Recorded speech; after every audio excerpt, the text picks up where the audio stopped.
എല്ലാവർക്കും നമസ്കാരം. ജയശങ്കര. സദാശിവസമാരംഭാം ശങ്കരാചാര്യമധ്യമാം അസ്മദാചാര്യപര്യന്താം വന്ദേ ഗുരുപരമ്പരാം. ആദിശങ്കര ഇന്റർനാഷണൽ ഫൗണ്ടേഷന്റെ നേതൃത്വത്തിൽ അവതരിപ്പിക്കുന്ന ദിഗ്വിജയം എന്ന പരിപാടിയിലേക്ക് ഏവർക്കും സ്വാഗതം. ഇന്ന് ദിഗ്വിജയത്തിന്റെ 16ാമത്തെ സെഷനാണ്. അതായത് കഴിഞ്ഞ 1.5 വർഷക്കാലമായി സ്വാമിനി നമ്മളോട് നമ്മുടെ ഈ പരിപാടിയിൽ ഭാഗവാക്കായിട്ടുണ്ട്. വളരെ സന്തോഷം തോന്നുന്നു, ഒപ്പം അഭിമാനവും. എന്തായാലും ഒരു ഒരു ഓൺലൈൻ പ്രോഗ്രാം, അതായത് സ്വാമിനിയെ പോലുള്ള മഹത്തുക്കൾ നമ്മുടെ ഈ ഓൺലൈൻ പ്രോഗ്രാം ഇങ്ങനെ ഒരു രീതിയിൽ നടത്തുന്നത് നമുക്ക് എന്തുമാത്രം. അതുപോലെ അദ്വൈത ലഹരി 32ഓളം എപ്പിസോഡുകളാണ് നമ്മൾ കഴിഞ്ഞിരിക്കുന്നത്. അത് നമ്മുടെ ഒരു വിജയം തന്നെയാണ്. കാരണം അതിനെ എത്രമാത്രം അതിനെ ഗൗരവമായി കാണുന്നു എന്നുള്ളതാണ് ഇതിനകത്തെ പ്രത്യേകത. എന്തായാലും വളരെ സന്തോഷം.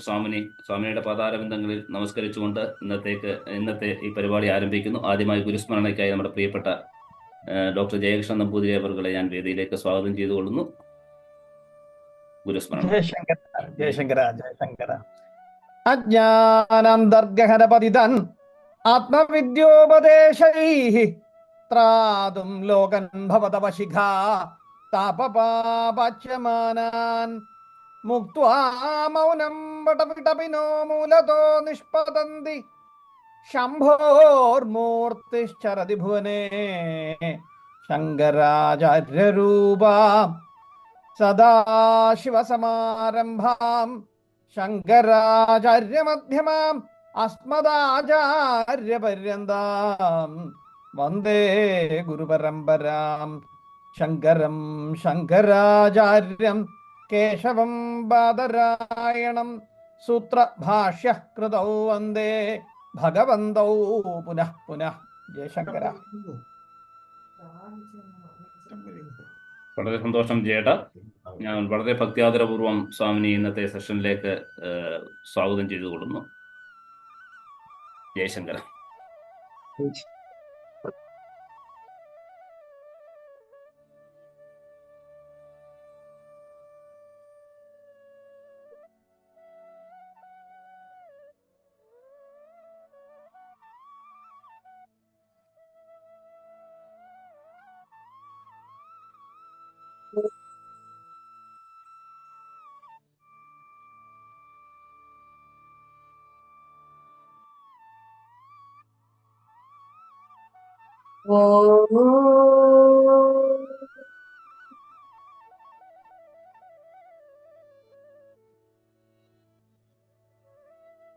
സദാശിവസമാരംഭാ ശങ്കരാചാര്യമധ്യമാ അസ്മദാചാര്യപര്യന്താ വന്ദേ ഗുരുപരമ്പരാ. ശ്രുതിസ്മൃതിപുരാണാനാം ആലയം കരുണാലയം നമാമി ഭഗവത്പാദം ശങ്കരം ലോകശങ്കരം. ശങ്കരം ശങ്കരാചാര്യം കേശവം ബാദരായണം സൂത്രഭാഷ്യകൃതൗ വന്ദേ ഭഗവന്തൗ പുനഃ പുനഃ. വേദസാരജ്ഞസമ്പൂർണം സാക്ഷാത് ബ്രഹ്മസ്വരൂപിണം ശാന്താനന്ദഗുരും വന്ദേ സന്തതം പരമേശ്വരം.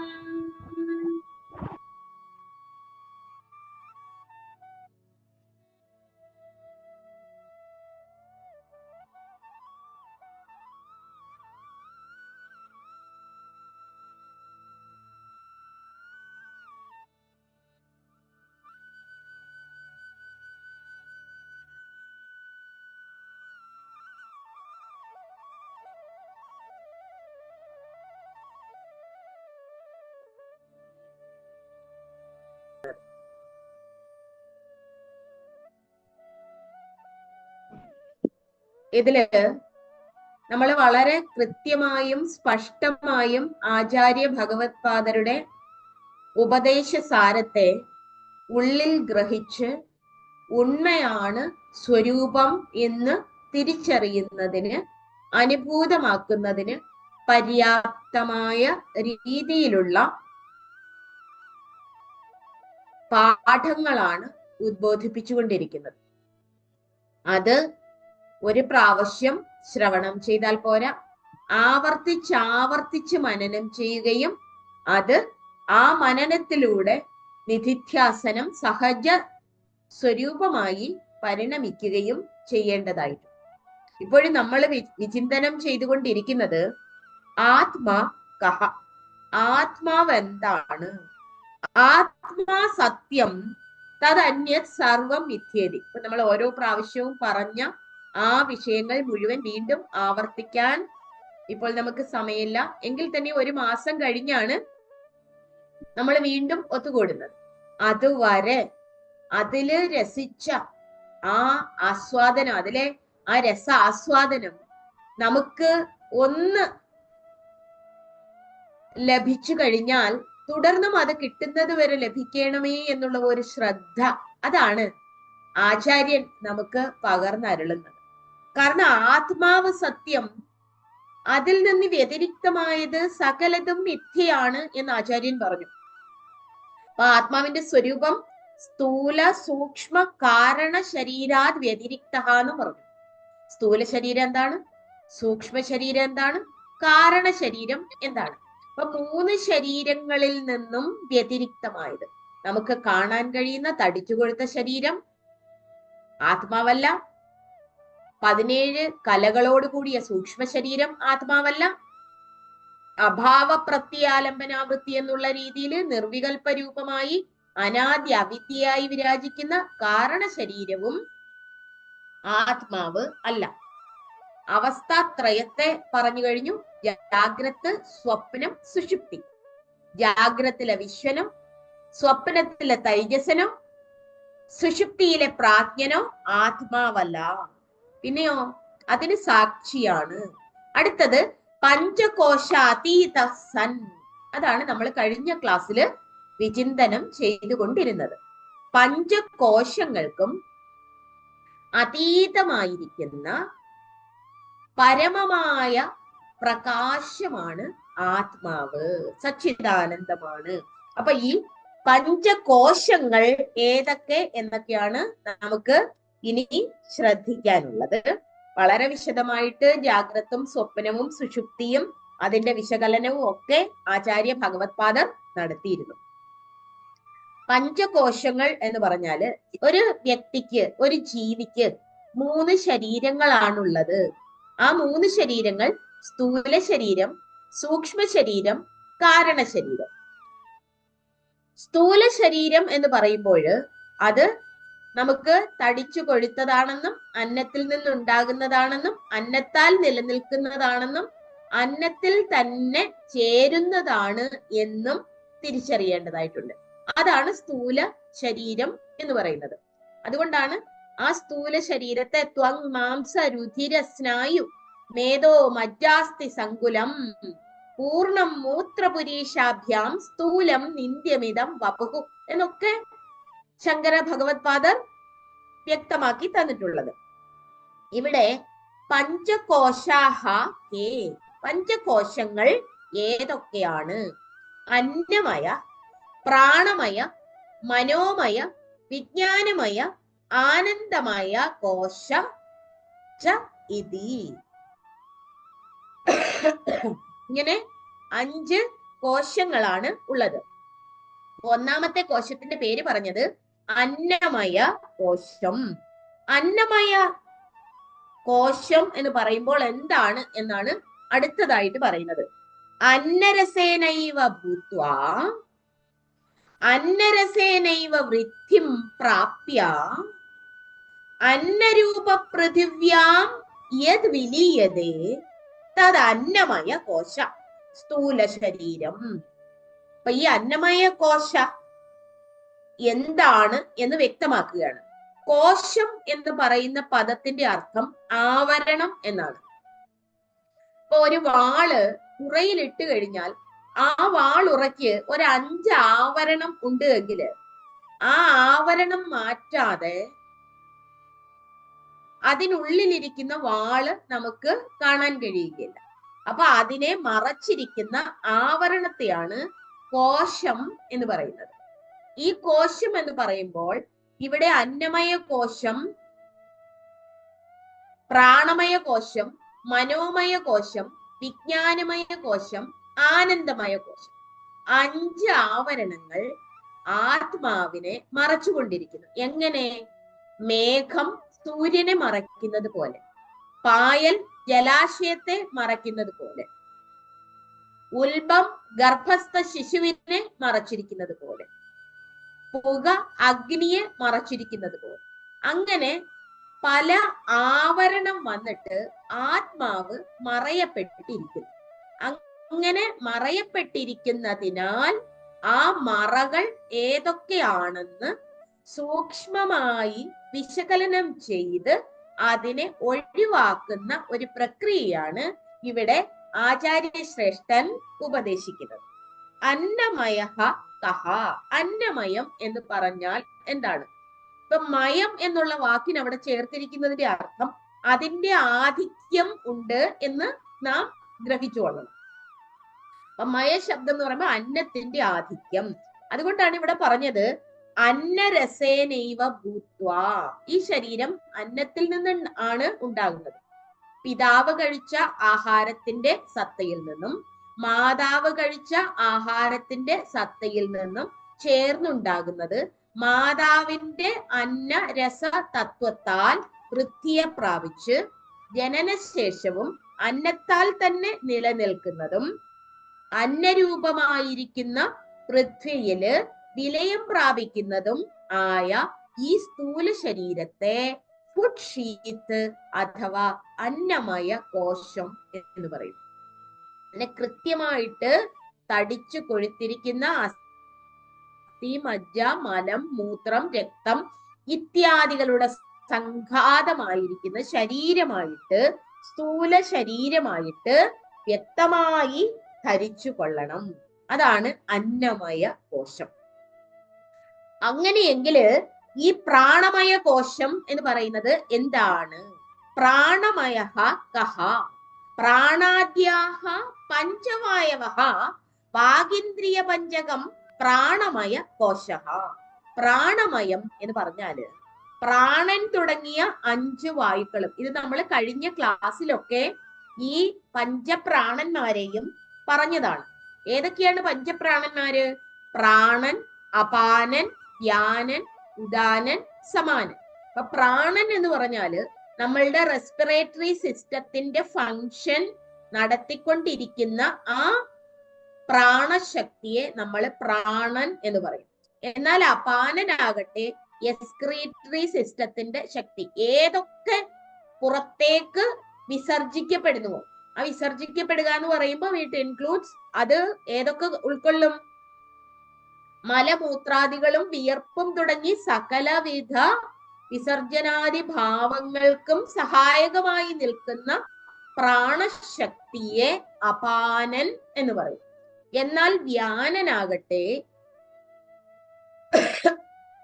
നമ്മളുടെ സർക്കുലേറ്ററി സിസ്റ്റത്തിൽ കൂടി ശരീരത്തിന്റെ ഓരോ കോശങ്ങൾക്കും വേണ്ട ന്യൂട്രിയൻസ് ആൻഡ് ട്രേസ് എലമെന്റ്സും എനർജിയും ഊർജവും, ആ ഊർജത്തെ എത്തിക്കുന്ന വ്യാപിപ്പിക്കുന്ന ശക്തി വൈഭവം, സർക്കുലേറ്ററി സിസ്റ്റത്തിൽ കൂടി എനർജിയെ വ്യാപിപ്പിക്കുന്ന പ്രാണശക്തിയെ വ്യാനൻ എന്നും പറയും. അപ്പോഴ് പ്രാണൻ, അപാനൻ, വ്യാനൻ. ഉദാനൻ എന്ന് പറഞ്ഞാല് വളരെ ശ്രദ്ധിച്ച് നമുക്ക് മനസ്സിലാക്കിയാൽ ഇത് കൃത്യമായി ധരിച്ച് ഈ കോശങ്ങളെ അപവദിച്ചു തള്ളാൻ, അസത്യമാണെന്ന് വിവേചനം ചെയ്ത് ബോധിച്ച് ആത്മസ്വരൂപത്തെ സത്യമായി സ്വാത്മാവായി അനുഭവിക്കാൻ കഴിയും. ഇനി വ്യാനൻ എന്താണെന്ന് മനസ്സിലായി. ഉദാനൻ എന്ന് പറഞ്ഞാല് ജനനത്തിന് കാരണമായിരുന്ന പ്രാണനും റെസ്പിറേറ്ററി സിസ്റ്റത്തെ നിലനിർത്തിയിരുന്നത് പ്രാണനുമാണ് എങ്കിൽ ഉദാനൻ മരണസമയത്ത് പ്രാണനെ വഹിച്ചുകൊണ്ട് പോകുന്നു. ഈ ഉദാനൻ തന്നെയാണ് വിചാര വികാരാദികൾക്കും ശക്തിയായി വിരാജിക്കുന്നത്. അപ്പൊ വികാരത്തിന് ശക്തിയായി വിരാജിക്കുന്നതും മരണസമയത്ത് പ്രാണനെ പുറത്തേക്ക് തള്ളുന്നതുമായ പ്രാണശക്തിയെ ഉദാനൻ എന്ന് പറയും. എന്നാൽ സമാനനാകട്ടെ സമ്യക്കായിട്ട് ഡൈജസ്റ്റീവ് സിസ്റ്റത്തിന്റെ ഫങ്ഷനെ നടത്തിക്കൊണ്ടിരിക്കും. അതായത് നാം കഴിക്കുന്ന അന്നത്തെ പചിപ്പിച്ച് അത് carbohydrates, proteins, fat and other metabolic activities എല്ലാം നടത്തുന്നത് സമാന വായുവാണ്. അപ്പൊ ഈ പഞ്ചവായവഹ എന്നാണ് പറഞ്ഞത്. പ്രാണൻ എന്നത് ഒരു ശക്തിയാണ്.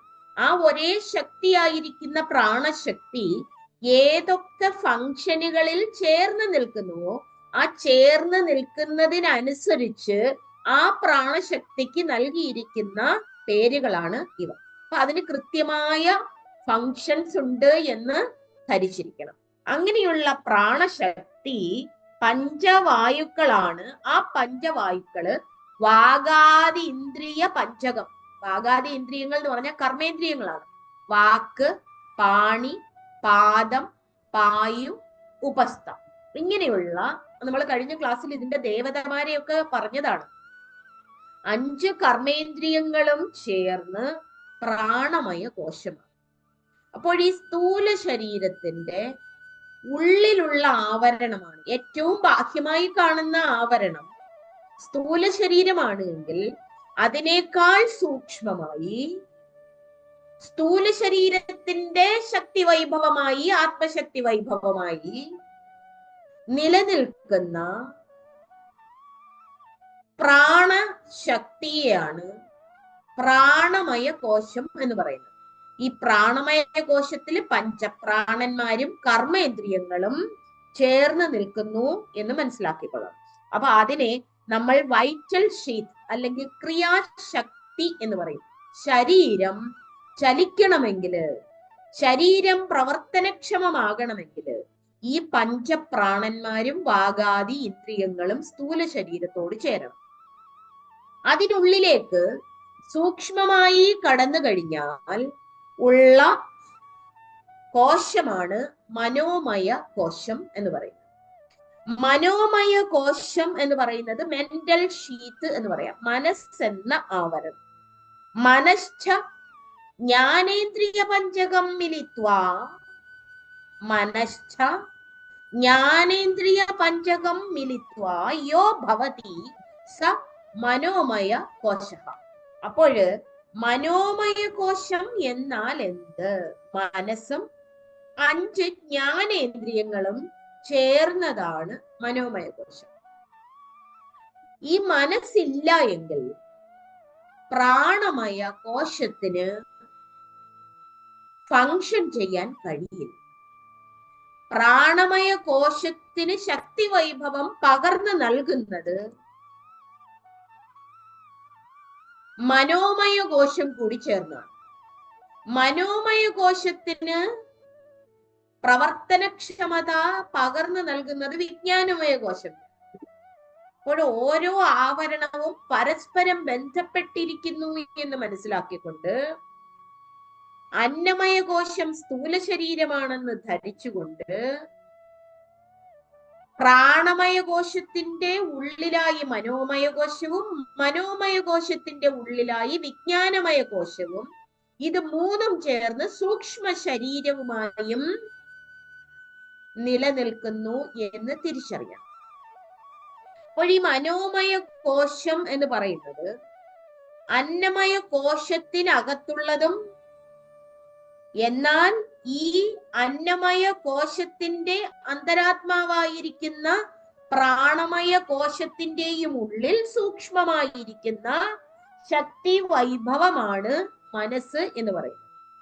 ഇങ്ങനെ കോശങ്ങളെ സൂക്ഷ്മവും സൂക്ഷ്മ കോശങ്ങളുമായി തിരിച്ചറിഞ്ഞ് ആ സ്ഥൂല കോശത്തിൽ വ്യാപിച്ചിരിക്കുന്ന അവസ്ഥയെ നമുക്ക് ബോധ്യപ്പെട്ട് കഴിഞ്ഞാൽ മനസ്സെങ്ങനെയാണ് ശരീരത്തിൽ പ്രവർത്തിക്കുന്നത് എന്ന് മനസ്സിലാവും.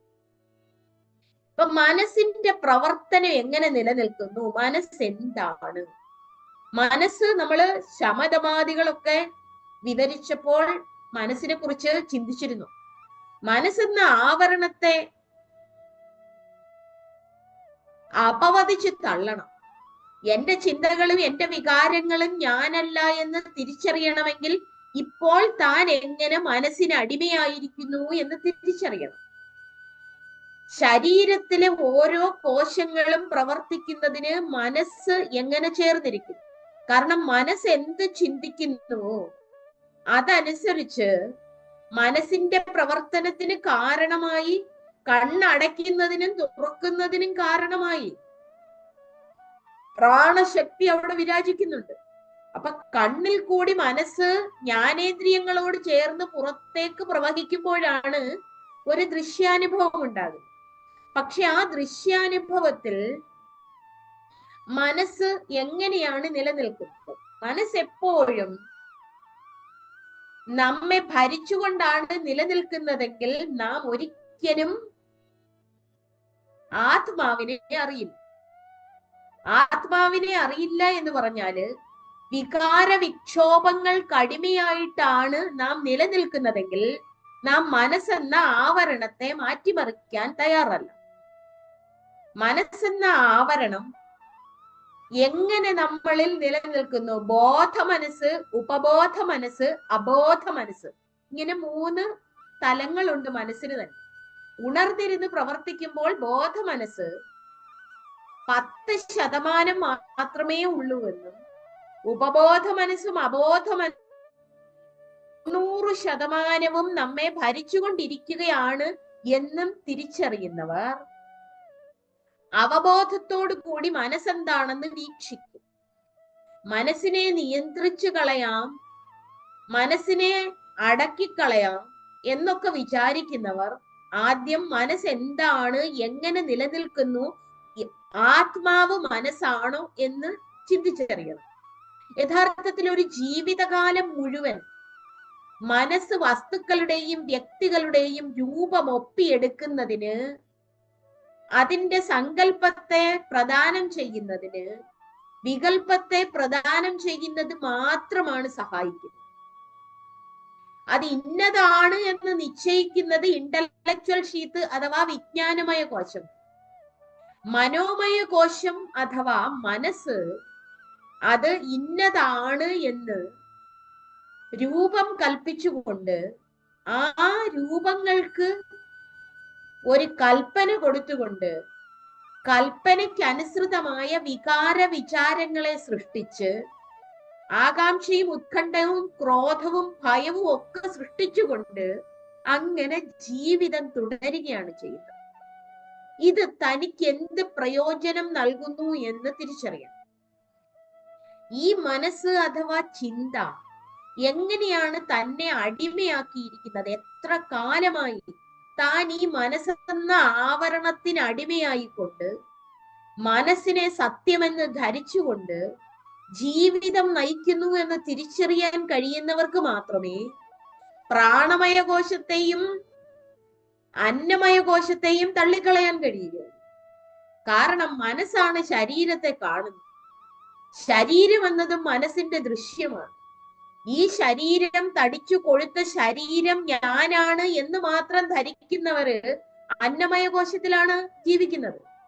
അവൻ വിചാരിക്കുന്നു ഞാൻ തടിച്ചവനാണ്, ഞാൻ മെലിഞ്ഞവനാണ്, ഞാൻ സ്ത്രീയാണ്, ഞാൻ പുരുഷനാണ് എന്നൊക്കെ വിചാരിക്കുന്നത് ദേഹോഹമിത്യേവ ജഡസ്യ ബുദ്ധി, ജഡ ബുദ്ധിയായിട്ട് ഞാൻ ദേഹമാണെന്ന് വിചാരിക്കുക. ആ ആവരണത്തെ മാത്രമേ കാണുന്നുള്ളൂ.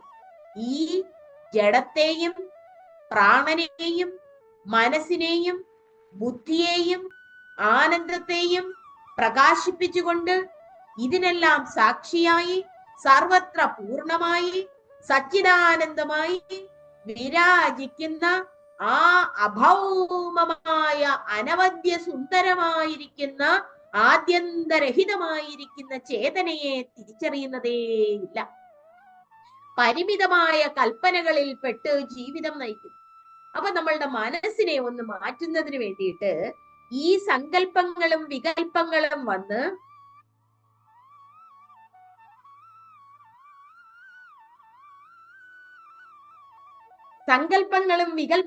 വന്ന് എങ്ങനെ നമ്മളുടെ മനസ്സ് പ്രക്ഷുബ്ധമായി കൊണ്ടിരിക്കുന്നു എന്ന് തിരിച്ചറിയണം. ഓരോ നിമിഷവും സുഖവും ദുഃഖവും ശോകവും ഉത്കണ്ഠയും വരുമ്പോൾ കേവലം എന്റെ മനസ്സ് സങ്കല്പിച്ചുണ്ടാക്കിയതാണ് എന്ന് തിരിച്ചറിഞ്ഞു ഈ കൽപ്പനകൾക്കപ്പുറത്ത് കൽപ്പനകളെ പ്രകാശിപ്പിക്കുന്ന കൽപ്പനാരഹിതമായിരിക്കുന്ന ഉണ്മ ഉണ്ട് എന്ന് തിരിച്ചറിഞ്ഞുകൊണ്ട് ഉള്ളിലേക്ക് ആഴ്ന്ന് വീക്ഷിക്കാൻ കഴിയണം. ഉള്ളിലേക്ക് ആഴ്ന്ന് വീക്ഷിച്ചാൽ ഈ ഉടൽ വെള്ളത്തിലെ പതയ്ക്കൊപ്പം എന്ന് പൂർണ്ണാനുഭൂതിയില് നമ്മുടെ ഗുരുനാഥൻ പറഞ്ഞിട്ടുണ്ട്. യഥാർത്ഥത്തില് ഉള്ളിലേക്ക് ആഴ്ന്ന് വീക്ഷിച്ചാൽ ഉണ്മയായിരിക്കുന്ന ആ പരമ്പൊരുൾ ഈ വന്നും പോയും ഇരിക്കുന്ന ചിന്തകളെ പ്രകാശിപ്പിക്കുന്നു എന്നും ചിന്ത വസ്തുവല്ല എന്നും ചിന്ത സത്യമല്ല എന്നും വസ്തുവിൽ ചിന്തയില്ല എന്നും ഞാനാകുന്ന അചിന്ത്യമായിരിക്കുന്ന അശബ്ദമായിരിക്കുന്ന ബ്രഹ്മത്തിൽ ചിന്തയില്ല എന്നും ഇതിനിടയ്ക്ക് തോന്നി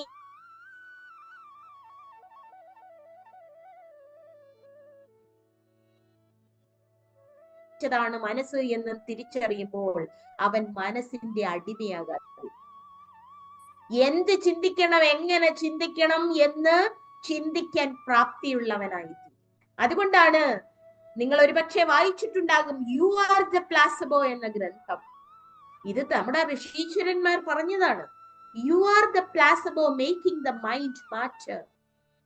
എന്ത് ചിന്തിക്കുന്നുവോ അതായി തീരും. നമ്മളുടെ മനസ്സ് എന്ത് ചിന്തിക്കുന്നുവോ നമ്മളുടെ മനസ്സ് ചിന്തിക്കുന്നതൊക്കെ നമ്മളുടെ പ്രാണനിലേക്ക് സന്നിവേശിക്കും, പ്രാണനിൽ കൂടി ശരീരത്തിലേക്ക് സന്നിവേശിക്കും.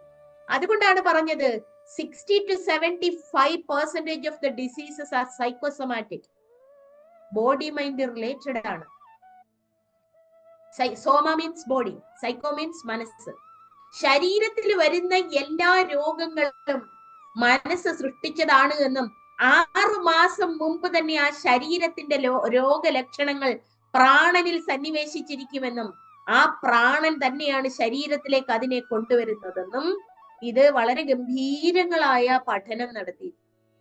ആ പഠനത്തിന് അങ്ങേപ്പുറത്ത് ഇന്ന് എപ്പിജെനറ്റിക്സ് എന്ന ശാഖ വളർന്നിട്ടുണ്ട്. അതുവഴി അതിന്റെ മീഡിയം മാറ്റുന്നത് വഴി, ചിന്ത മാറ്റുന്നത് വഴി രോഗങ്ങളെ എങ്ങനെ ഇല്ലാതാക്കാം എന്നുള്ളത് വരെ പഠനം നടത്തി. ഇതൊക്കെ ഭൗതികപരമായ കാര്യങ്ങളാണെന്ന് തോന്നാമെങ്കിലും നമ്മളുടെ ഉപബോധ മനസ്സിനെയും അബോധ മനസ്സിനെയും ഇല്ലാതാക്കി ബോധതലത്തിൽ വിവേകത്തോടുകൂടി വ്യവഹാരം നടത്തുന്നതിനുള്ള കരുത്ത് നേടിയെടുക്കണമെങ്കിൽ നമ്മളുടെ മനസ്സ് ശക്തമാകും, ക്ഷമ സഹജമാകും.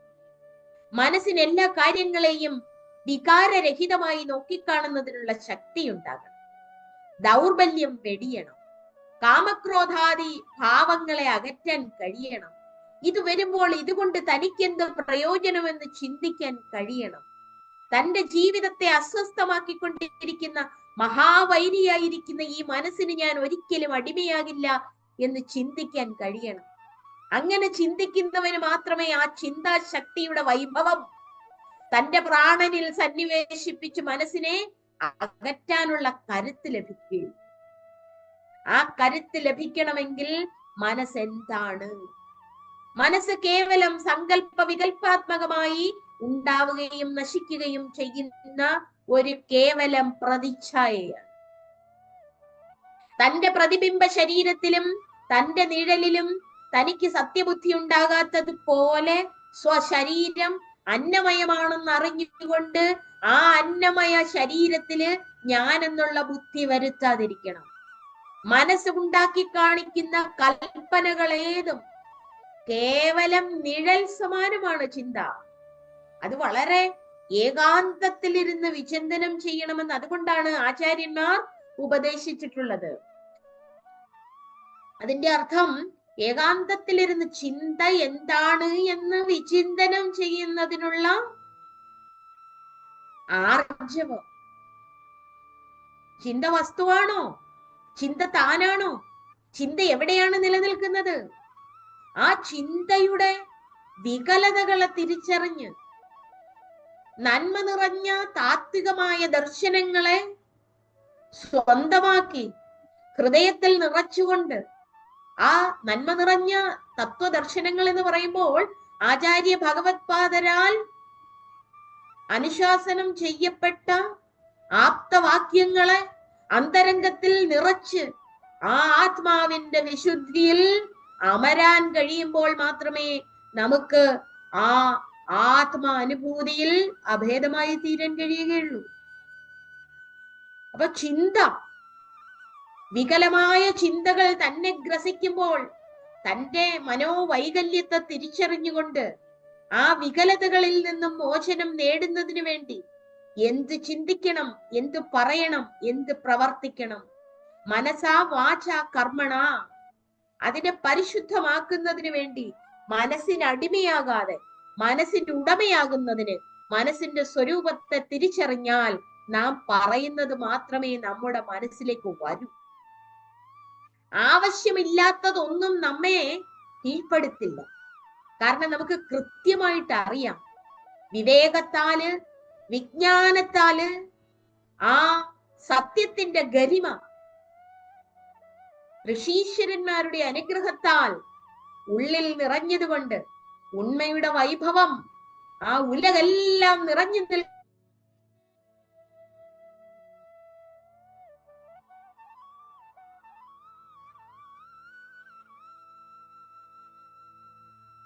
സ്നേഹം ഉലകെല്ലാം നിറയുമ്പോൾ,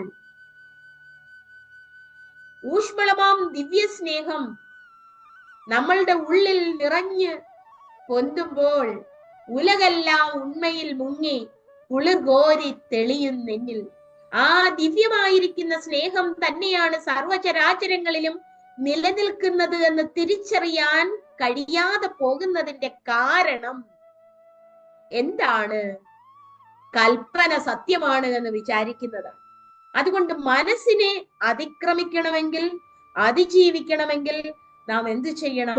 ചിന്തകളെ, വികാരങ്ങളെ, വിചാരങ്ങളെ, മാനസിക പ്രക്ഷുബ്ധതകളെ ഒക്കെ അനാവശ്യമെന്ന് തിരിച്ചറിഞ്ഞുകൊണ്ട്, അസത്യമെന്ന് തിരിച്ചറിഞ്ഞുകൊണ്ട്, കൽപ്പനയറ്റൊരു ചിത്പുരുഷൻ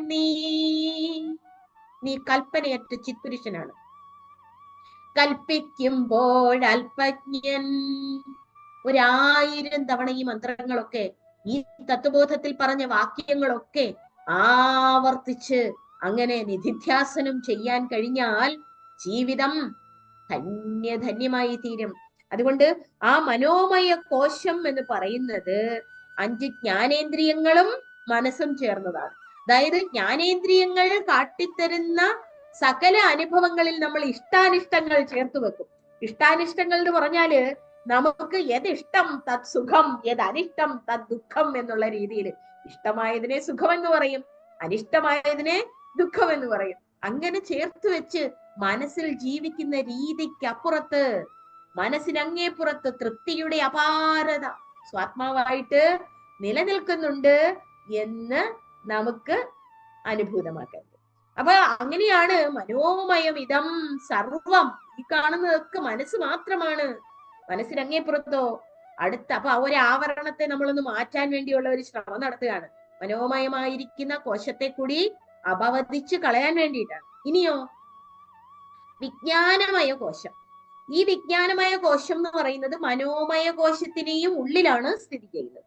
ബുദ്ധി ജ്ഞാനേന്ദ്രിയ പഞ്ചകം മിലിത്വാ, ബുദ്ധി ജ്ഞാനേന്ദ്രിയ പഞ്ചകം മിലിത്വാ എന്ന് പറഞ്ഞാല് 5 ജ്ഞാനേന്ദ്രിയങ്ങളും ബുദ്ധിയും കൂടി ചേർന്നാണ് യോ ഭവതി സ വിജ്ഞാനമയ കോശം. അവിടെ വിജ്ഞാനത്തിനാണ് പ്രസക്തി. അപ്പൊ ഈ മനസ്സും ബുദ്ധിയും ചേർന്നാണ് പ്രവർത്തിക്കുന്നത് എന്ന് എങ്ങനെ മനസ്സിലാക്കാൻ കഴിയും? അതായത് നമ്മള് ഇപ്പോഴൊന്ന് അഗ്നിയില് കാല് ചവിട്ടാൻ പോവുകയാണ്. അഗ്നിയിൽ കാല് ചവിട്ടാൻ പോകുമ്പോഴത്തേക്ക് അവിടെ കിടക്കുന്ന അഗ്നി കണ്ടു, കനല് കണ്ടു. അപ്പോഴ് മനസ്സ് കനലിനെ കണ്ടു എന്ന് മനസ്സ് ബുദ്ധിയോട് പറയുമ്പോൾ ബുദ്ധി പറയും, ഏയ് ചവിട്ടാൻ പാടില്ല. കാരണം പൂർവജന്യ അനുഭവങ്ങളുടെ സ്മൃതിയും ബുദ്ധിയിൽ ചേർത്ത് വയ്ക്കും. ഈ ബുദ്ധി വീണ്ടും സ്മരണയായിട്ട് മനസ്സിനോട് പറയും, കാൽ അവിടേക്ക് കൊണ്ടുപോയാൽ അത് പൊള്ളലേൽപ്പിക്കും, കാല് പിൻവലിച്ചുകൊള്ളൂ എന്ന് പറയുമ്പോൾ മനസ്സ് കൊടുക്കുന്ന ഇൻസ്ട്രക്ഷൻ പ്രാണശക്തി ആ വാഗേന്ദ്രിയത്തിലേക്ക് സംക്രമിപ്പിച്ച് അന്നമയ കോശത്തെ ചേഷ്ടിപ്പിച്ച് അതിനെ പിൻവലിക്കും. അപ്പോൾ വ്യക്തമായി കാണും, അന്നമയ കോശവും പ്രാണമയ കോശവും മനോമയ കോശവും വിജ്ഞാനമയ കോശവും ചേർന്നാണ് പ്രവർത്തിക്കുന്നത് എന്ന് മനസ്സിലായി കാണും. അപ്പോൾ ഈ വിജ്ഞാനമയ കോശം എന്ന് പറയുമ്പോൾ നമ്മളുടെ ബുദ്ധിയാണ്. ബുദ്ധി ഏത് തരത്തിലാണ് നമ്മളിൽ പ്രവർത്തിച്ചുകൊണ്ടിരിക്കുന്നത് എന്ന് കൂടി നമുക്ക് മനസ്സിലാക്കാൻ കഴിയണം. നമ്മളുടെ ബുദ്ധി ഏതിന്റെ സമ്പാദനത്തിലാണ്, ഏത് തരത്തിലുള്ള അറിവ് ആർജിക്കുന്നതിലാണ് നിലനിൽക്കുന്നത് എന്ന് നമുക്ക് തിരിച്ചറിയാൻ കഴിയണം. നമ്മളുടെ ബുദ്ധിക്ക് പലതരത്തില് കഴിവുണ്ട്. ബുദ്ധി സാധാരണ ഒരു മനുഷ്യനെ ചിന്തിച്ചു നോക്കിയാല് മൊറോൺ ഉണ്ട്, ഇഡിയറ്റ് ഉണ്ട്, ഇന്റലിജന്റ് ഉണ്ട്. ഐക്യുവിന്റെ വേരിയൻസ് അനുസരിച്ച് പല തരത്തില് ഓരോരുത്തരുടെയും ആ ബുദ്ധി വൈഭവം വിഭിന്നമായിരിക്കും.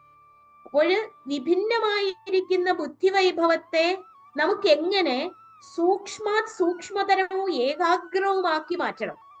സാധാരണ ഇപ്പോൾ ഇത് കേട്ടുകൊണ്ടിരിക്കുന്നവർക്ക് തന്നെ നമുക്ക് എല്ലാവരും ഒരുപോലെ ഗ്രഹിക്കണം എന്ന് പറയാൻ കഴിയില്ല. ഇതിൽ കുറച്ചുപേര് വളരെ ഏകാഗ്രതയോടുകൂടി അകമയുള്ള ശബ്ദങ്ങളെയും ചിന്തകളെയും നിർത്തലാക്കിക്കൊണ്ട് വളരെ ഏകാഗ്രതയോടുകൂടി പൂർണ്ണമായിട്ടും ഗ്രഹിക്കാൻ ശ്രദ്ധയോട് ശ്രവണം ചെയ്യുന്നവരുണ്ടായിരിക്കും. എന്നാൽ മറ്റു ചിലരാകട്ടെ വളരെ പാസീവ് ലിസണേഴ്സ് ആയിരിക്കും. കേട്ട് കഴിയുമ്പോൾ കേട്ടത്, ഇവിടെ ഇരിക്കുന്നവരല്ല, ഇവിടെ ഇരിക്കുന്ന കുടുംബാംഗങ്ങളൊക്കെ വളരെ ശ്രദ്ധയോട് കേൾക്കുന്നവരാണ്. സാധാരണ കേൾവിയില് കുറച്ചുപേര് കേൾക്കുന്ന വേളയില് എല്ലാം കേൾക്കുന്നതായിട്ട് തോന്നും, പക്ഷെ കേട്ട് കഴിഞ്ഞാൽ ഒന്നും കേട്ടത് ഓർമ്മ കാണും. എന്നാൽ മറ്റൊരു കൂട്ടർ കേട്ടതിൽ കുറച്ചൊക്കെ ഓർത്തു വെക്കും. ചിലരോ പൂർണ്ണമായിട്ട് ഓർത്തു വെക്കും. ചിലത് കേട്ടതിന്റെ പ്രധാന ഭാഗങ്ങളെ പൂർണ്ണമായും ഗ്രഹിച്ച് ആ ശ്രവണത്തിൽ കൂടി തന്നെ ആവർത്തിച്ച് മനനം ചെയ്ത് തന്റെ ജീവിതത്തില് സ്വായത്തമാക്കി തീർക്കുന്നതിനുള്ള ദ ആർട്ട് ഓഫ് ലിസണിങ്, അശ്രവണ കല സ്വായത്തമാണ്. അത് ഒരു ബുദ്ധിയുടെ വൈഭവമാണ്. ഇങ്ങനെ ബുദ്ധി ഓരോന്നിലും പല തരത്തിൽ പ്രവർത്തിക്കും. ആവശ്യമായതിനെ കേൾക്കാനും അനാവശ്യമായതിനെ തള്ളിക്കളയുന്നതിനുമുള്ള വിവേകം ആർജിക്കുന്ന ബുദ്ധിയുണ്ട്. അനാവശ്യമായതിനെ ചേർത്ത് വയ്ക്കുന്ന ബുദ്ധിയുണ്ട്. വികലമായതിനെ ചേർത്ത് വയ്ക്കുന്ന ബുദ്ധിയുണ്ട്.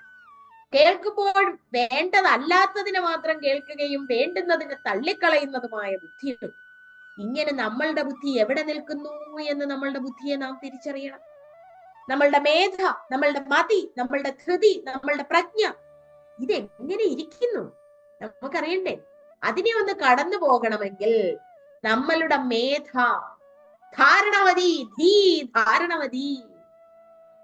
ധാരണവതിയായിട്ടുള്ള ഒന്നിൽ തന്നെ ഏകാഗ്രമായിരുന്നു കൊണ്ട് അതിനെ നിശ്ചയിക്കുന്നതിനുള്ള ബുദ്ധി നമുക്കുണ്ടോ?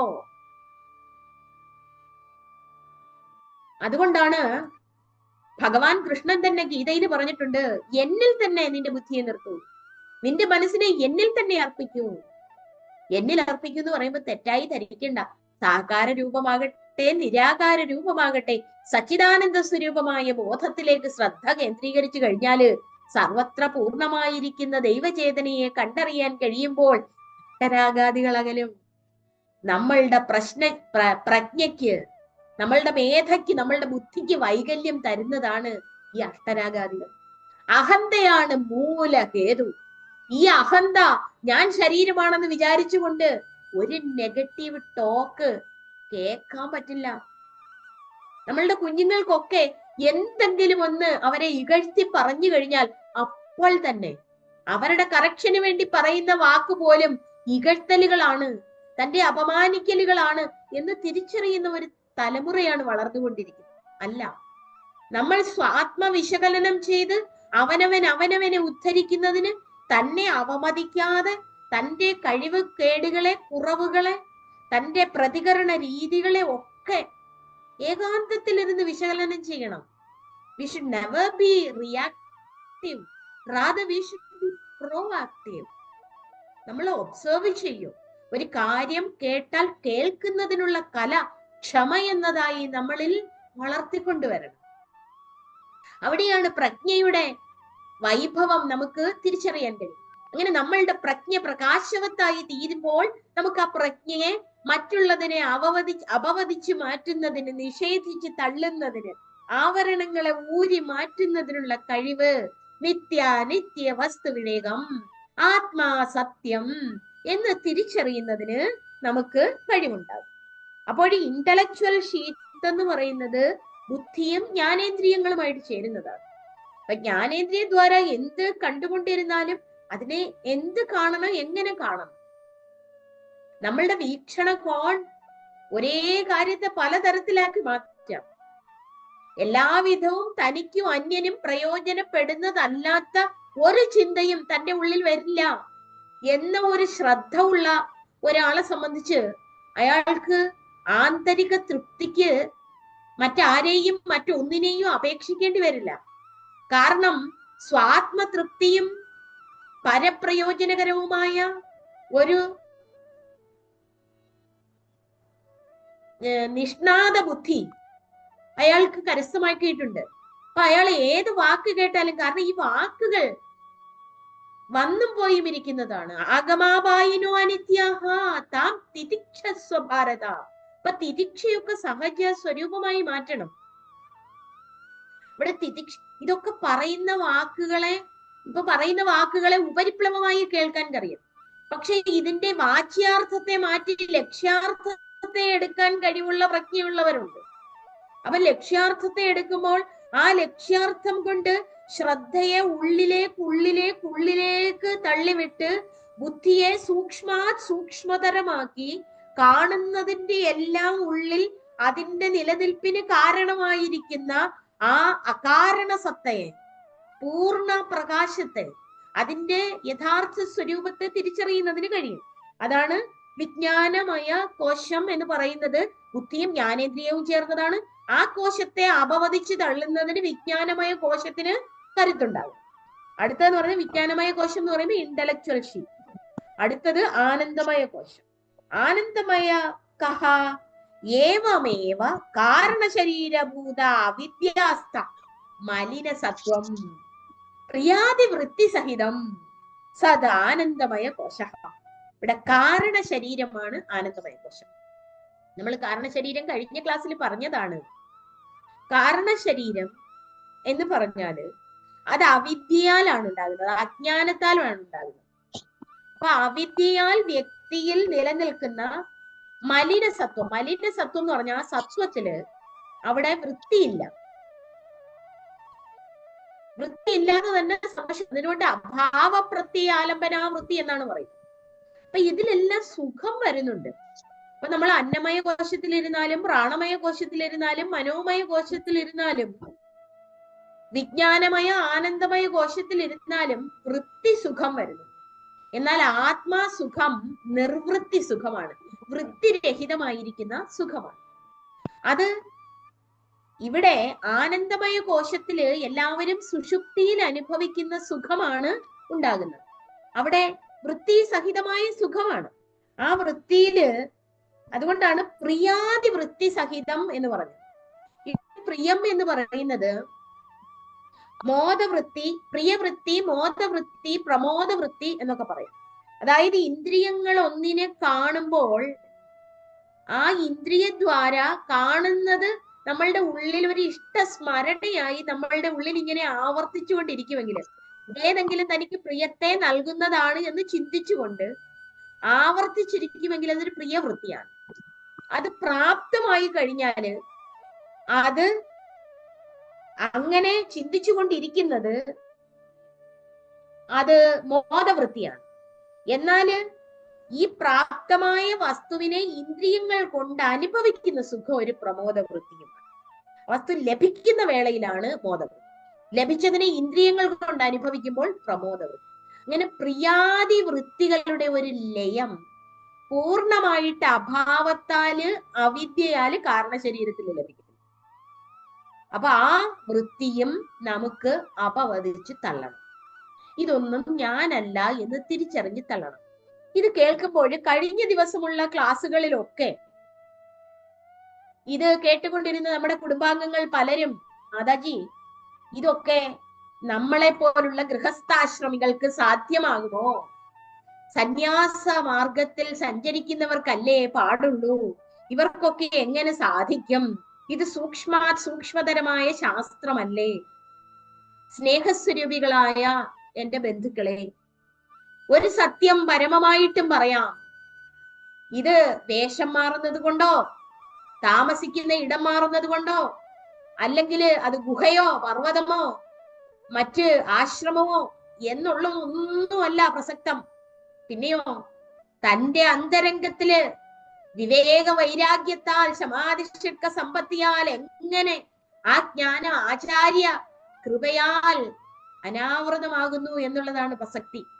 അതിന് താൻ സജ്ജമായാൽ മതി, മറ്റാർക്കും ഒന്നും ചെയ്തു തരാൻ പറ്റില്ല. ഒരു സന്ദർഭം ഓർക്കുകയാണ്. അതായത് നിങ്ങൾക്കറിയാം, വെണ്ണീറായ ചാരത്തിൽ നിന്നും ഉയരങ്ങളിലേക്ക് പറന്നുയരുന്ന ഫീനിക്സ് പക്ഷിയെ കേട്ടിട്ടുണ്ട് അല്ലെ? അങ്ങനെ ഒരു ഫീനിക്സ് പക്ഷിയായിരുന്നു Glenn Verniss Cunningham. Glenn Verniss Cunningham ജനിച്ചത് 1909 1909 അമേരിക്കയിലെ കാൻസാസിൽ ജനിച്ചു. അദ്ദേഹത്തിന്റെ അച്ഛൻ ഒരു കിണർപ്പണിക്കാരനായിരുന്നു. അന്ന് ഈ കാൻസാസ് എന്ന് പറയുന്ന അമേരിക്കയിലെ ദേശം നിങ്ങൾക്ക് ഏവർക്കും അറിയാം, പലയിടത്തും അതിശൈത്യമാണ്. ഇന്ന് വടക്കേ ഇന്ത്യയിലും വർഷങ്ങൾക്ക് മുമ്പ് ഇങ്ങനെയുള്ള ഫയർ പോയിന്റ്സ് ഉണ്ടായിരുന്നു. ഇന്ന് ഫയർ പോയിന്റ്സ് ഒന്നുമില്ല, ഇന്ന് റൂം ഹീറ്റേഴ്സ് ആണുള്ളത്. അപ്പൊ ആ ഫയർ പോയിന്റ്സ് മിക്ക കെട്ടിടങ്ങളിലും വടക്കേ ഇന്ത്യയിലും ഒക്കെ ഉണ്ടായിരുന്നു. നമ്മുടെ കേരളത്തിൽ അതിന്റെ ആവശ്യം വന്നിട്ടില്ല. അങ്ങനെയുള്ള ഫയർ പോയിന്റ്സ് കാൻസാസിലെ സ്കൂളിൽ ഉണ്ടായിരുന്നു. ഗ്ലെന്ന് പഠിച്ചിരുന്ന സ്കൂളില് ഉണ്ടായിരുന്ന ഫയർ പോയിന്റില് ആ ഫയർ സ്റ്റൗ കത്തിക്കുന്നതിനുള്ള കൽക്കരി വെച്ച് അഗ്നി ജ്വലിപ്പിക്കും. അതിനുള്ള ജോലി ഏൽപ്പിച്ചിരുന്നത് ഗ്ലെന്നിനെ ആയിരുന്നു. എന്നും ആ കൽക്കരി കത്തിച്ച് ക്ലാസ് മുറി ചൂടാക്കുന്ന രീതി ഗ്ലെൻ കൃത്യമായി തുടർന്നു വന്നു. മണ്ണെണ്ണ ഒഴിച്ചായിരുന്നു അത് ജ്വലിപ്പിച്ചിരുന്നത്. ഒരു ദിവസം ഒരു കുട്ടി മണ്ണെണ്ണ ഒഴിച്ചു വെക്കുന്നതിന് പകരം ഗ്യാസ്ലിൻ എന്ന് പറയുന്ന ഒരു വാതകം പെട്ടെന്ന് തീ ആളിപ്പിടിക്കുന്നതാണ്, അതിൽ നിറച്ചു വെച്ചു. ഗ്ലെൻ ഇത് അറിഞ്ഞിരുന്നില്ല. ഗ്ലെൻ ക്ലാസ് മുറിയിൽ എത്തിയതും അത് ഒഴിച്ച് തീ പിടിപ്പിക്കാൻ നോക്കിയതും തീ ആളിപ്പടർന്നു. അന്ന് ഗ്ലെന്നിനോടൊപ്പം ഗ്ലെന്നിന്റെ ജ്യേഷ്ഠ സഹോദരനും ഉണ്ടായിരുന്നു, ഫ്ലോയിഡ്. ടീച്ചേഴ്സും കുട്ടികളും സ്കൂളിലെത്തിയപ്പോൾ കാണുന്നത് അഗ്നിഗോളങ്ങളിൽ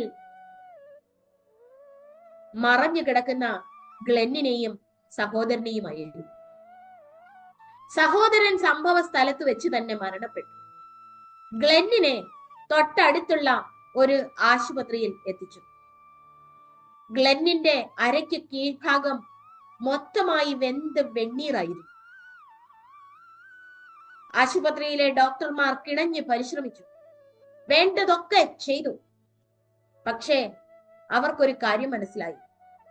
പൂർണ്ണമായും മാംസപേശികളെല്ലാം നഷ്ടമായ ഗ്ലെന്നിന് ഇനി എങ്ങനെ ശരിയായി ജീവിതത്തിലേക്ക് കടന്നു വരാം എന്നുള്ളത് ഒരു ചോദ്യചിഹ്നമായി ഡോക്ടർമാരുടെ മുന്നിൽ അവശേഷിച്ചു. അതിതീവ്രമായ വേദന സഹിച്ചുകൊണ്ട്, ഹൃദയത്തിൽ ഒട്ടും താങ്ങാൻ കഴിയാതെ ഗ്ലെൻ ആ ആശുപത്രി കിടക്കയിൽ ദിനങ്ങൾ കഴിച്ചുകൂട്ടി. മാസങ്ങൾ നീണ്ട ചികിത്സയ്ക്കൊടുവിൽ ഒരു ദിവസം ഡോക്ടർമാർ ആ സത്യം ഗ്ലെന്നിനോട് പറഞ്ഞു. കുഞ്ഞെ, നിന്റെ കാൽ എന്നും നിനക്കൊരു ഭാരമായിരിക്കും. ഇത് വെറുതെ തൂങ്ങിക്കിടക്കുക മാത്രമേ ചെയ്യുള്ളൂ. ഇത് മുറിച്ചു മാറ്റാം, അല്ലാതെ മറ്റൊരു മാർഗവും ഞങ്ങൾക്ക് മുന്നിലില്ല. പക്ഷേ ഗ്ലെന്നും ഗ്ലെന്നിന്റെ അമ്മയും കാൽ മുറിച്ചു മാറ്റുന്നതിനോട് യോജിച്ചില്ല. ഗ്ലെൻ പറഞ്ഞു, ഞാൻ ഈ ദുരന്തത്തെ മറികടക്കും. എന്തായാലും ഞാൻ ഒരു മുടന്തനായി തുടരുകയില്ല എന്ന് അമ്മയ്ക്ക് വാക്കുകൊടുത്തു. വീണ്ടും ഗ്ലെന്നിന്റെ ഈ മറുപടി ഡോക്ടർമാരെ പോലും അമ്പരപ്പിച്ചു. ഇവൻ എന്താണ് ഈ പറയുന്നത്? അവസാനം ഈ ഡോക്ടർമാർ ഗ്ലെന്നിന്റെ അസാധാരണമായ ആത്മവിശ്വാസത്തെ അതേപോലെ ഉൾക്കൊണ്ടുകൊണ്ട് മാസങ്ങൾക്ക് ശേഷം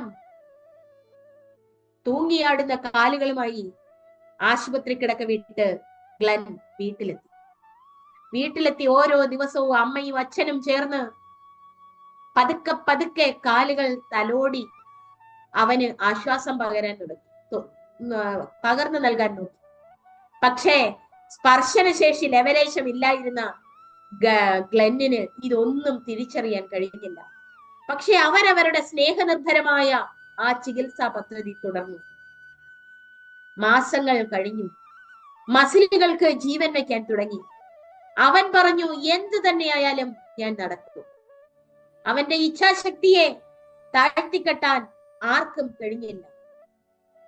മാസങ്ങൾ കഴിഞ്ഞപ്പോൾ അമ്മയുടെയും അച്ഛന്റെയും സഹായത്തോടെ അവൻ എഴുന്നേറ്റ് നിന്നു. അവരുടെ സഹായത്താൽ അവൻ പിടിച്ചു നടന്നു. കുറച്ച് നാളുകൾ കഴിഞ്ഞപ്പോൾ അവൻ നടക്കാനും ഓടാനും തുടങ്ങി. അങ്ങനെ സ്വതന്ത്രമായി നടക്കാനായി. അങ്ങനെ അവൻ സ്കൂളിൽ തിരിച്ചെത്തി. അധ്യാപകർക്കും കുട്ടികൾക്കും അവന്റെ തിരിച്ചുവരവ് വലിയൊരു ഉത്സവമായി, എല്ലാവർക്കും അത്ഭുതവുമായി. മാത്രവുമല്ല, ഗ്ലെൻ അവിടെ നിന്നും കോളേജിലെത്തി അവൻ ഗ്രാജുവേഷനും പോസ്റ്റ് ഗ്രാജുവേഷനും PhDയും എടുത്തു. നിർത്തിയില്ല. കോളേജിൽ ചേർന്ന സമയത്ത് അവൻ ഒരു റണ്ണേഴ്സ് ഗ്രൂപ്പ് ഉണ്ടാക്കി. ആ റണ്ണേഴ്സ് ഗ്രൂപ്പില് അവൻ ഏറ്റവും വലിയ അത്ലീറ്റായി മാറി. 800 മീറ്ററും 1500 മീറ്ററിലും അവൻ ഗോൾഡ് മെഡൽ നേടി എന്ന് മാത്രമല്ല, 1933 അമേരിക്കയിലെ ജെയിംസ് സള്ളിവാന്റെ ദ ബെസ്റ്റ് അമച്വർ അത്ലീറ്റ് എന്ന അവാർഡിനും അർഹനായി. അവൻ കാൻസാസിലെ പറക്കും കുതിര എന്ന നാമധേയത്തിന് അംഗീകാരത്തിന് അർഹനായി. 1988 മാർച്ച് 10 ഗ്ലെൻ ഈ ലോകത്തോട് വിട പറഞ്ഞത്. പക്ഷെ അവൻ ഇന്നും വിട പറഞ്ഞിട്ടില്ല എന്ന് നമുക്കറിയാം. ഇച്ഛാശക്തി ഉണ്ടെങ്കിൽ, ആത്മവിശ്വാസമുണ്ട്, ഏത് വെണ്ണീറിൽ നിന്നും പറന്നുയരാൻ കഴിയുമെന്ന മഹത്തായ ഒരു പാഠമാണ് നമുക്ക് ഗ്ലെൻ പകർന്നു തന്നത്. ഇതിൽ നിന്നും നമുക്ക് പഠിക്കാനുള്ളത്, ഈ സംസാരമാകുന്ന വെണ്ണീറിൽ വെന്തുരുകുമ്പോൾ ഇതിൽ നിന്നും മോചനം നേടുന്നതിന് തനിക്ക് കഴിയും. തനിക്കതിനുള്ള ഇച്ഛാശക്തി, ജ്ഞാനശക്തി, ക്രിയാശക്തി അദമ്യമായി, ആത്മവൈഭവമായി, ഗുരുകൃപയായി തന്റെ ഉള്ളിൽ ഉണ്ട്. തന്റെ ജീവിതം തൃപ്തിയുടെ പൂങ്കാവനമാക്കി പരിണമിപ്പിക്കുന്നതിനുള്ളതാണ് എന്ന് തിരിച്ചറിയാൻ ആർക്ക് ആന്തരിക നൈർമല്യം ഉണ്ടാകുന്നുവോ അവർ അഷ്ടരാഗങ്ങളെ അതിക്രമിക്കും, മനസ്സിനെ ഉല്ലംഘിക്കും, മനോമയ കോശത്തെയും വിജ്ഞാനമയ കോശത്തെയും തള്ളി അവൻ അതിന് അങ്ങേപ്പുറത്തേക്ക് പറന്നുയരും. വ്യോമാതീതമായിരിക്കുന്ന വ്യാപകത്വ ചൈതന്യത്തിൽ, പൂർണ്ണതയുടെ ആ അഭൗമതയിൽ, അലൗകികമായ ആനന്ദത്തിൽ അഭേദമായി തീരും. അതുകൊണ്ട് ഗ്ലെന്നിനെ പോലെ ഇച്ഛാശക്തി കൈവിടാതെ സത്യസ്വരൂപത്തിന്റെ ആ യാഥാർത്ഥ്യം തിരിച്ചറിഞ്ഞുകൊണ്ട് ആചാര്യ ഭഗവത്പാദരുടെ അനുപമമായ കൃപാ കടാക്ഷം ഇന്നും നമ്മളിൽ നിർലോഭം ലഭിക്കുന്നുണ്ട് എന്ന് തിരിച്ചറിഞ്ഞുകൊണ്ട് ശ്രീശങ്കര ഭഗവത്പാദർ ഹൃദയ ഗുഹയിൽ ഇരുന്നു കൊണ്ട് നമ്മെ അനുഗ്രഹിക്കുന്നുണ്ട് എന്ന് തിരിച്ചറിഞ്ഞുകൊണ്ട് ആത്മാ സത്യം തദന്യ സർവം ഇത് മിഥ്യ, ആത്മാവാണ് സത്യം, നാം കാണുന്ന ദൃശ്യങ്ങളൊന്നും നാം കാണുന്ന പടിയല്ല എന്ന് തിരിച്ചറിയുന്നതിന് ആചാര്യ ഭഗവത്പാദർ നമ്മളോട് പറയുകയാണ്, ഏത കോശപഞ്ചകം, ആ കോശങ്ങൾ സത്യമല്ല എന്ന് തിരിച്ചറിഞ്ഞ് മദീയം ശരീരം മദീയാഹ പ്രാണാഹ മദീയം മനശ്ച മദീയ ബുദ്ധി മദീയം ജ്ഞാനമതി സ്വേനൈവ ജായതേ തദ് യഥാ മദീയത്വേന ജാതം കടക കുണ്ടല ഗൃഹാദികം സ്വസ്മാത് ഭിന്നം തഥാ പഞ്ചകോശാദികം സ്വസ്മാത് ഭിന്നം മദീയത്വേന ജ്ഞാതമാത്മാന ഭവതി. ഗംഭീരമായ ദർശനമാണിത്, അതിശ്രേഷ്ഠം. ഒറ്റ വാക്ക്, എന്റേത് ഞാനല്ല. നിർവാണ ഷഡ്കത്തില് ആചാര്യ ഭഗവത്പാദർ പറയുന്നു, മനോബുദ്ധി അഹങ്കാര ചിത്താനി നാഹം നജ ശ്രോത്ര ജിഹ്വേ നജ പ്രാണനേത്രേ നച വ്യോമ ഭൂമിർന്ന തേജോന വായു ചിദാനന്ദരൂപ ശിവോഹം ശിവോഹം. ഹൃദയം കൊണ്ട്, ഹൃദയത്തിന്റെ ഓരോ സ്പന്ദനത്തിലും അതൊന്ന് മന്ത്രിക്കട്ടെ.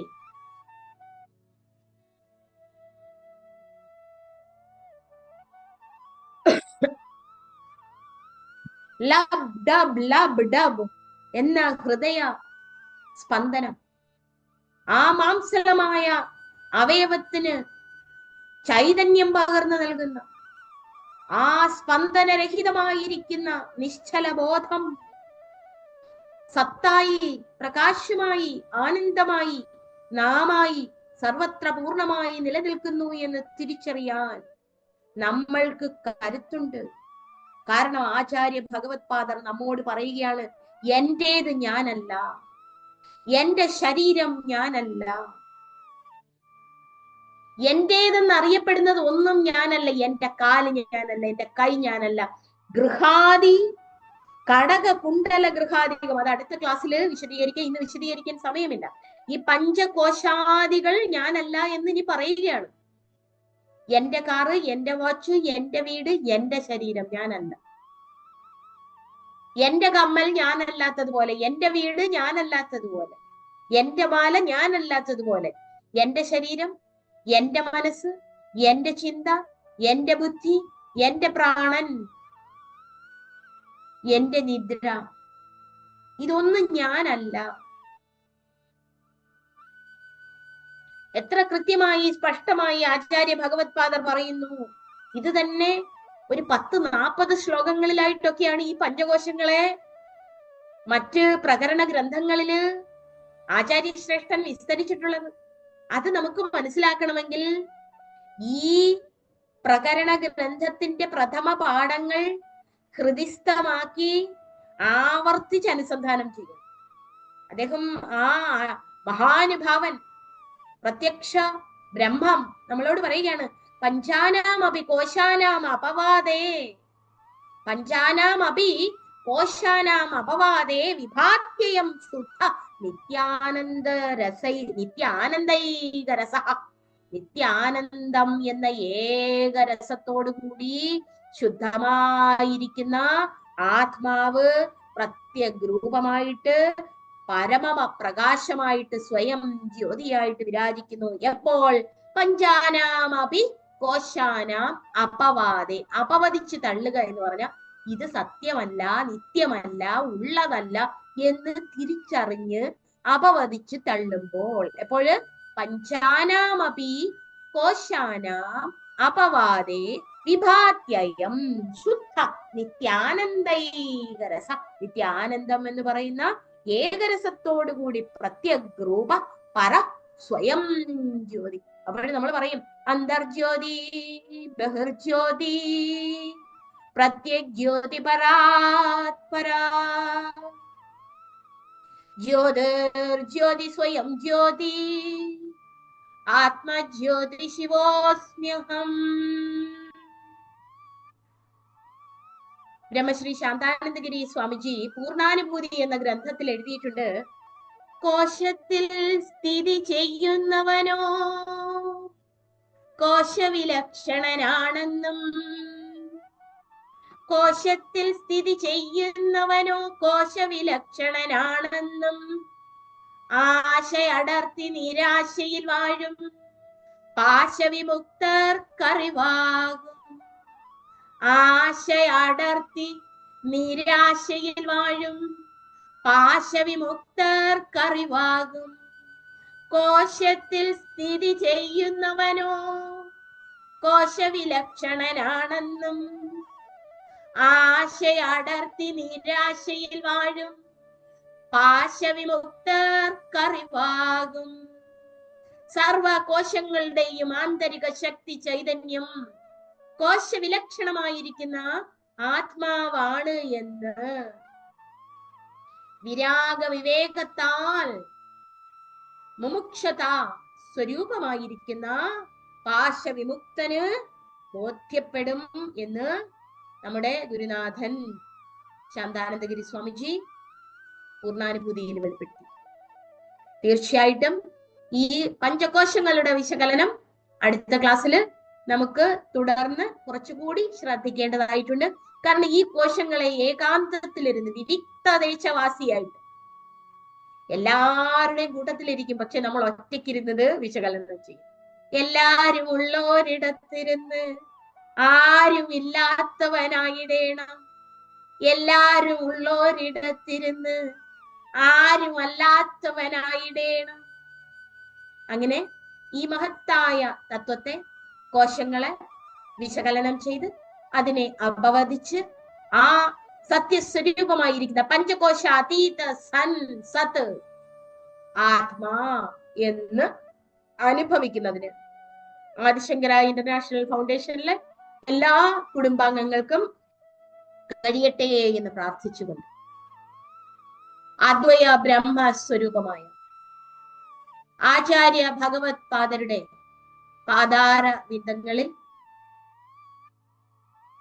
അഭേദ സ്വരൂപമായ ഗുരുനാഥൻ ബ്രഹ്മശ്രീ ശാന്താനന്ദഗിരി സ്വാമിജിയുടെ പാതാര വിന്ദങ്ങളിൽ ഈ വാക്കുകൾ പൂജാമലരുകളായി അർപ്പിച്ചുകൊള്ളുന്നു.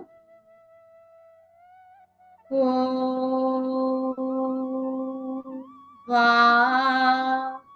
യജ്ഞേന കൽപതാ.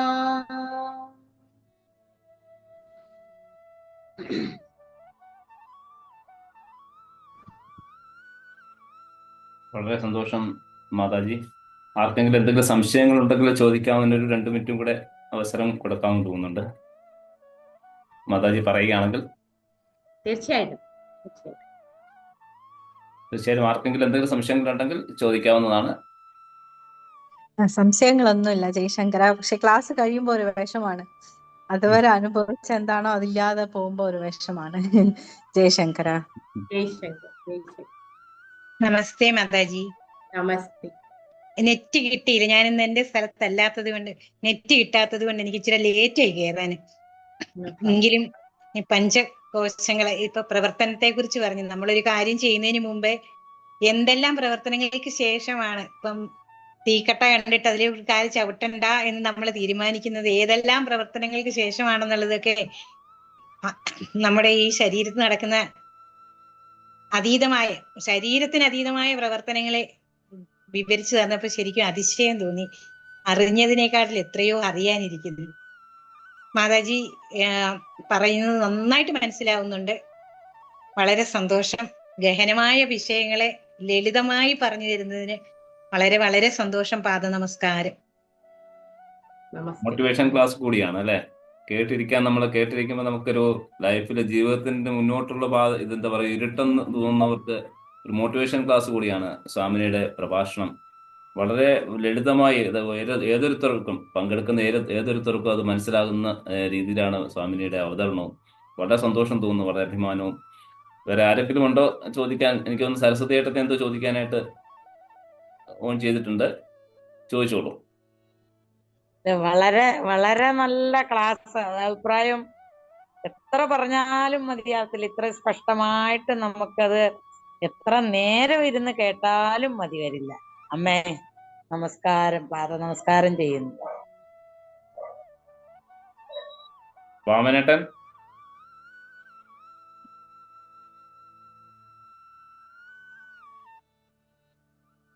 വാമനേട്ടൻ കേൾക്കുന്നുണ്ടോ? വേറെ ആർക്കെങ്കിലും സംസാരിക്കാനില്ല എങ്കിൽ നമുക്ക് ഇന്നത്തെ ക്ലാസ് അവസാനിപ്പിക്കാം. ജയേട്ടൻ. ഇല്ല, എനിക്ക് പ്രത്യേകിച്ചൊന്നും പറയാനില്ല. അങ്ങനെ ഉള്ളതുപോലെ തന്നെ ക്ലാസ് തീർച്ചയായിട്ടും ഇന്നത്തെ ക്ലാസ്സും വളരെ അറിവ് പകരുന്ന ഒന്നായിരുന്നു. തീർച്ചയായിട്ടും ആനന്ദകരമായിരുന്നു എന്ന് പറയുകയായിരിക്കും ഉത്തമം. വാക്കുകൾക്ക് അതീതമാണ്. ജയശങ്കര. എല്ലാവർക്കും ജഗദീശ്വരിയുടെ കാരുണ്യ കടാക്ഷം ഉണ്ടാവട്ടെ എന്ന ആത്മാർത്ഥമായ പ്രാർത്ഥനയോടുകൂടി നമുക്ക് ഇന്നത്തേക്ക് ഇവിടെ വിടവാങ്ങാം. ലോക സമസ്ത സുഖനോ ഭവന്തു. എല്ലാവർക്കും നന്മയുണ്ടാകട്ടെ. ജയശങ്കര. ജയശങ്കര. ജയശങ്കര. ജയശങ്കര. ജയശങ്കര.